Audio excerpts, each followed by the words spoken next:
قالوا يا أبانا إنا ذهبنا نستبق وتركنا يوسف عند متاعنا فأكله الذئب وما أنت بمؤمن لنا ولو كنا صادقين۔ کہنے لگے ابا جان ہم سب تو دوڑ کے مقابلے میں لگ گئے اور یوسف کو اپنے سامان کے پاس چھوڑ دیا، یہاں تک کہ بھیڑیا اس کو کھا گیا، اور چاہے ہم کتنا ہی سچ بولیں آپ تو ہماری بات کا یقین کریں گے نہیں۔ حضرت یوسف علیہ السلام کے بھائیوں نے روتے ہوئے سارا مصنوعی اور بناوٹی قصہ اپنے والد کو سنایا اور اپنے جھوٹ کو سچ ثابت کرنے کے لیے یہ بھی کہا کہ ہم کتنا بھی سچ کہیں آپ یقین تو کریں گے ہی نہیں۔ اس سے معلوم ہوا کہ کسی شخص کا اپنے مدعا کو بیان کرتے ہوئے، اپنی بات کو بیان کرتے ہوئے رونا اس کے سچ ہونے کی دلیل نہیں ہوتی۔ لہذا فتویٰ دینے والوں اور فیصلہ کرنے والوں کو ایسی اداکاریوں اور ایسے اداکاروں سے ہرگز متاثر نہیں ہونا چاہیے، بلکہ حقیقت تک پہنچنے کی کوشش کرنا چاہیے اور اسی کے مطابق فیصلہ کرنا چاہیے۔ نیز اس سے یہ بات بھی معلوم ہوئی کہ کسی بات کو تاکید کے ساتھ سچ قرار دینا، قسم کھانا، حقیقت میں کہنا، واقعی کہنا یا اس طرح کی کوئی بات کرنا، تو یہ سب بھی اس بات کے درست ہونے کی دلیل نہیں ہوتی۔ یہی وجہ ہے کہ اگر کسی وجہ سے دعویٰ کرنے والے کے پاس ثبوت موجود ہو تو دوسرے فریق کے قسم کھانے کی وجہ سے اس کا ثبوت رد نہیں ہوگا، بلکہ ثبوت اور گواہی کو ہمیشہ ہی مقدم رکھا جائے گا۔ یہ مسئلہ اس سے سمجھ میں آتا ہے کہ فیصلے میں ظاہری بناوٹ کو نہیں دیکھا جاتا ہے، بلکہ حقیقت حال تک رسائی کی کوشش کی جاتی ہے۔ اس آیت کریمہ سے یہ بات بھی ہمیں سمجھ میں آتی ہے کہ کسی جائز کھیل کے مقابلے میں حصہ لینا اور اس طرح آرگنائز کرنا یہ شرعاً جائز ہے، بلکہ اس میں زیادہ لوگوں کا فائدہ ہو تو اس کو آگے تک پہنچانا یہ بھی اچھی بات ہے۔ ہاں، اس کے اندر جوا یا سٹا یا پیسے لگانے کا معاملہ نہ ہو۔ اگر یہ ناجائز ہوتا یا اس طرح کی کوئی بات ہوتی تو حضرت یعقوب علیہ السلام نے ان کے اس عمل پر ضرور نکیر فرمائی ہوتی، حالانکہ نکیر نہیں فرمایا۔ پتہ چلا کہ جو جائز ہے، جس کے اندر ورزش ہو اور جس کے اندر جوا یا سٹا نہ ہو یا کوئی حرام کام نہ ہو، تو بالکل وہ صحیح ہے۔ اس آیت کریمہ کے ضمن میں ہمارے لیے کچھ پیغامات ہیں، جیسے یوسف علیہ السلام کے بھائیوں نے والد بزرگوار سے یہی کہا کہ ہم نے حفاظت میں کچھ کوتاہی نہیں کی، ہم نے اپنے طور پر پوری کوشش کی، ہمارے کپڑے، جوتے اور جو بھی حفاظت کے قابل چیزیں تھیں ہم نے جہاں رکھا تھا وہیں یوسف علیہ السلام کو بٹھلا دیا، اور پھر ہم کھیل کود میں لگ گئے، ایک دوسرے سے آگے نکلنے کی کوشش کرنے لگے، دوڑ شروع کر دی۔ پھر جب ہم بہت آگے نکل گئے، ذرا آنکھ سے اوجھل ہوئے کہ بھیڑیے نے یوسف علیہ السلام کو آدھا بوچا۔ اس موقع پر اتنی ذرا سی دیر میں ذرہ برابر یہ احتمال نہیں تھا کہ بھیڑیا یوسف علیہ السلام کے پاس پہنچ جائے گا اور یوسف علیہ السلام کو شکار کر لے گا۔ نیز یوسف علیہ السلام کے معاملے میں بھائیوں کو یہ تھا کہ والد صاحب ہماری باتوں کا سچ نہیں مانیں گے، تو انہوں نے یہ بھی کہا کہ یوسف کے معاملے میں پہلے ہی سے آپ کو ہماری طرف بدگمانی ہے، اگر آپ کے نزدیک ہم بالکل سچے بھی ہوں تب بھی آپ یہ والے معاملے میں تو خاص طور سے ہماری بات کا یقین نہیں کریں گے۔ اس سلسلے میں اور بھی باتیں لکھی ہے جو اگلی آیت میں آ رہی ہے، جس کو سمجھنا چاہیے۔ وَجَاءُوا عَلَىٰ قَمِيصِهِ بِدَمٍ كَذِبٍ قَالَ بَلْ سَوَّلَتْ لَكُمْ أَنفُسُكُمْ أَمْرًا فَصَبْرٌ جَمِيلٌ وَاللَّهُ الْمُسْتَعَانُ عَلَىٰ مَا تَصِفُونَ۔ اور وہ لوگ یوسف علیہ السلام کے کرتے پر جھوٹ موٹ کا خون بھی لگا لائے تھے۔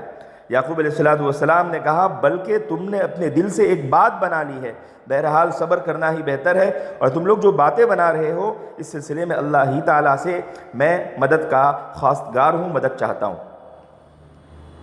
تورات کے بیان کے مطابق حضرت یوسف علیہ السلام کے بھائیوں نے ایک بکری کے بچے کو ذبح کر دیا اور ایک روایت میں ہرن کو ذبح کر دیا، اور حضرت یوسف علیہ السلام کی قمیص کو اس کے خون میں ڈبو کر حضرت یعقوب علیہ السلام کے سامنے پیش کیا۔ حضرت یعقوب علیہ السلام نے اپنے صاحبزادوں کی بات پر یقین کر لیا اور کہا یوسف بے شک پھاڑا گیا،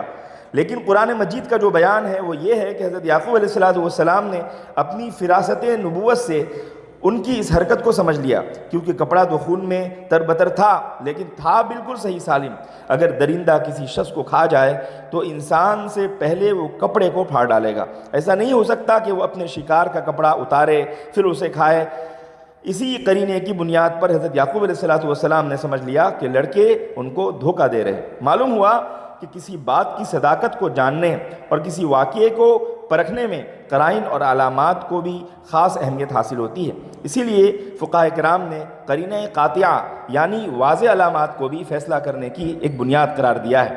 اور یہ بھی سمجھنے والی بات ہے کہ اکثر و بیشتر جب انسان کسی جرم کا ارتکاب کرتا ہے اور اس پر پردہ ڈالتا ہے تو اللہ کی طرف سے بعض ایسی علامتیں باقی رہ جاتی ہے یا مجرم کی نظر سے چوک ہو جاتی ہے جو اس کے جھوٹ بولنے کو ظاہر کر دیتی ہے۔ آج کل جینیٹیکل سائنس کی وجہ سے ان سب باتوں کو سمجھنا اور زیادہ آسان ہو گیا ہے، اور بعض لوگوں نے یہ بہت اچھی بات کہی ہے کہ درو گورا حافظہ نہ باشد، یعنی جو جھوٹا ہوتا ہے وہ اپنی ہی باتوں سے پکڑا جاتا ہے۔ اب یہاں پر یہ بھی سوچنے والی بات ہے کہ بھلا جس کو شام میں بیٹھ کر مصر سے یوسف علیہ السلام کے کرتے کی خوشبو آتی تھی، وہ بکری کے خون پر یوسف کے خون کا گمان کب کر سکتے تھے؟ انہوں نے سنتے ہی جھٹلا دیا، جیسا کہ بعض مفسرین نے کہا ہے۔ اور یہ بات بھی تانے کے طور پر کہی ہے کہ وہ بھیڑیا واقعی بڑا حلیم اور بڑا متین ہوگا جو یوسف کو لے گیا اور خون آلودہ کرتا نہایت احتیاط سے اتارا اور اتارنے کے بعد پھر اس کو زخمی کیا۔ تو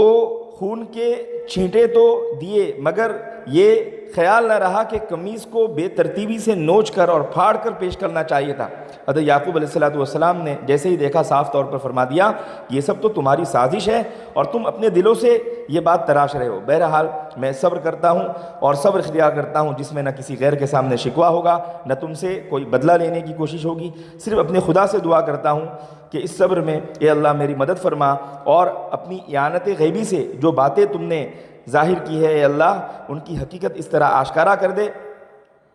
کہ سلامتی کے ساتھ یوسف سے دوبارہ ملنا نصیب ہو جائے۔ معلوم ہوتا ہے کہ یعقوب علیہ السلام کو پہلے سے مطلع کر دیا گیا تھا کہ جس امتحان میں مبتلا کیے گئے ہیں وہ پورا ہو کر رہے گا، ایک مدت معین کے بعد، ایک لمبی مدت کے بعد اس مصیبت سے نجات ملے گی۔ فی الحال ڈھونڈنے یا انتقامی تدابیر اختیار کرنے سے کوئی فائدہ نہیں، یوسف ابھی ملیں گے نہیں، ہاں دوسرے بیٹے ساری دنیا میں رسوا اور بدنام ہو جائیں گے، اور ممکن ہے کہ غصے میں آ کر خود یعقوب علیہ السلام کو تکلیف پہنچانے لگے، اس لیے اس طرح کی کوشش نہیں کی۔ اس لیے طبری نے مرفوع حدیث کے حوالے سے یہ بات بیان کی ہے کہ بظاہر یہ اشکال ہوتا ہے کہ جب یعقوب علیہ السلام کو برادران یوسف کے بیان کا غلط ہونا یقیناً یا گمان غالب سے معلوم ہو گیا تھا تو پھر یوسف علیہ السلام کو تلاش کیوں نہیں کیا؟ تو ایسے صبر میں تو دوسرے کی جان تلف ہونے اور دوسری کی جان جانے کا اندیشہ ہے۔ تو جواب یہی ہے جو ابھی بتایا گیا کہ یعقوب علیہ السلام کو وہی سے معلوم ہو گیا ہوگا کہ وہ ضائع نہیں ہوں گے، لیکن میری قسمت میں ایک لمبی مدت تک جدائی مقدر ہے، میری تلاش سے وہ نہیں ملیں گے، لہذا اس سے اب کوئی اشکال نہیں ہوا۔ نیز یہاں پر یہ بات بھی سمجھنے کی ہے کہ صبر جمیل کی حقیقت بہت اہم ہے۔ یعقوب علیہ السلام نے ان تمام زیادتیوں کے مقابلے میں صبر جمیل کرنے کا ارادہ فرمایا تو رسول اللہ صلی اللہ تعالیٰ علیہ وسلم سے پوچھا گیا کہ صبر جمیل کیا ہے؟ تو آپ صلی اللہ تعالیٰ علیہ وسلم نے فرمایا کہ ایسا صبر جس کے ساتھ کوئی شکوہ نہ کیا جائے۔ اس آیت میں حضرت یعقوب علیہ السلام کی زبان سے کہلایا گیا کہ میں اللہ ہی کی مدد چاہتا ہوں۔ اس سے معلوم ہوا کہ بندہ کتنے ہی اونچے مقام پر ہو لیکن وہ بہرحال خدا کا محتاج ہوتا ہے اور خدا کی مدد کے بغیر وہ کسی نقصان سے بچ نہیں سکتا۔ نیز یہاں پر یہ بات بھی اچھی طرح سمجھ میں آتی ہے کہ بل سورت لکم انفسکم امرا، مشہور قول یہ ہے کہ اس قمیص کو صحیح سالم دیکھنے سے کہیں سے پھٹا ہوا یا چیرا ہوا نہ ہونے کی وجہ سے آپ نے ان کی بات غلط ہونا معلوم کیا، لیکن اگر یہ روایت ثابت نہ ہو تو ذوق اجتہاد اور دل کی گواہی سے سمجھ لیا گیا ہوگا، اس طرح کی بات بھی کہی جا سکتی ہے، کیونکہ انبیاء علیہ السلام کے دل کی شہادت اکثر تو واقعے کے مطابق ہو ہی جاتی ہے اور کبھی واقعے کے خلاف بھی ہو جاتی ہے۔ چنانچہ حضرت یعقوب علیہ السلام نے جو بات اپنے بیٹوں سے کہی کہ بل سورت لکم انفسکم امرا، یعنی تمہارے دلوں نے اور تم نے اپنے طور پر یہ بات بنائی ہے۔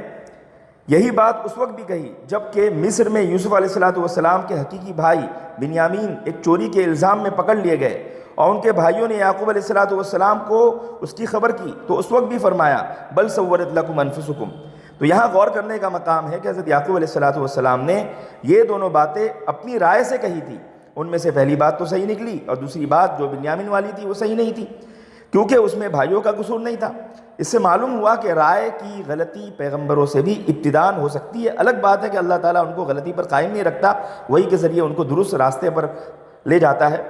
لیکن یہ بات تو حقیقت ہے کہ کشف و فراست کا ہمیشہ صحیح ہونا ضروری نہیں۔ قرطبی میں ہے کہ اس سے ثابت ہوا کہ رائے کی غلطی بڑے بڑوں سے ہو سکتی ہے، اس لیے ہر صاحب رائے کو چاہیے کہ وہ اپنی رائے پر قائم اپنے آپ کو نہ سمجھے اور اس پر ایسا جمود اختیار نہ کرے کہ دوسروں کی بات سننے یا ماننے کو تیار نہ ہو۔